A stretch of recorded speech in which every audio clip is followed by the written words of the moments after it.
For 5 minutes. Thank you, Mr. Chairman, and also the board. Thank you for being here today, because I know you're taking time out of your private lives to come and do this.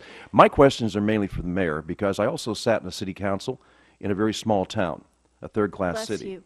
Thank you. Bless Thank you. you. That was after sitting on a school board, so it's doing two bless things. you again. I am. Well, you know what, I think that it would be hard to argue that a lot of these are well-intentioned when they start off. But I would submit that in our little town, 67 cents out of every dollar we bring in revenue, tax revenue, is already eaten up by public safety. Yes. And there's so many unfunded mandates that are out there. As a mayor, and as you sit there, and as you watch what's going on, it's almost you're afraid to read your next email or open the next piece of mail that comes through because you don't know where it's going to come from or who's going to ask you to participate in something. So we have these partners that say we need to do this, but they don't bring any money to the table. So if you could tell me, I know we struggle with in our budgets every year trying to meet all these. Some of the things that you have to do, and some of the services that have to be cut dramatically just to comply with a mandate, an unfunded mandate. Well, we have to direct money away from our general fund, which is, like you said, that's my 33% that I get to run the rest of city government on outside of police and fire. So that's what I run my trash collection, I repair my roads, I clean my roads after the recent 2 blizzards, I repair bridges after a 500-year flood that I had this summer.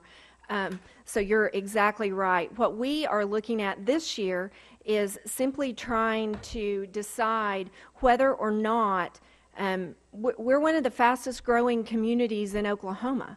So we are an economic engine for our state. We provide jobs. And what we're looking at right now is deciding between keeping people or building the roads to get economic development to our city, because you have companies that won't locate there unless you can build the roads. So it's a decision right now for me and my council.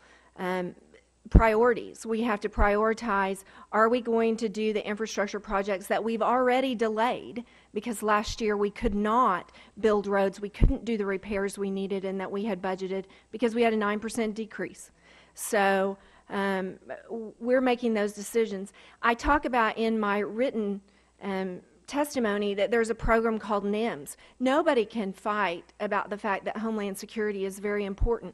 But Edmond was the 8th safest city in America a couple of years ago, yet we're spending at least $82,000, and by my estimates that they called me last night, $310,000 to do a training program that we're now having to document we're doing. And we're already one of the safest cities in America. So we're not going to fight against Homeland Security, but it's $310,000 that comes out of my budget in order to get other federal grants. It's money that sits out there and says, if you don't do this, then you don't get these grants. And it doesn't just apply to Homeland Security grants, it applies to other grants. So I think local governments are better at determining what they need. And we need to be ready. We need to be secure and safe, and my electorate's going to kick me out if we're not. Yeah, and I understand that. Like, you know, also, you know, the determination of whether a regulation or rule is cost effective.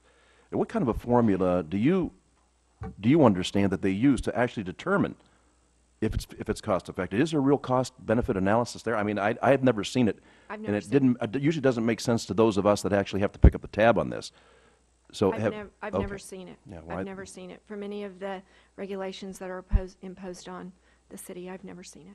Oh, very good. Thank you. That's all, Mr. Chairman.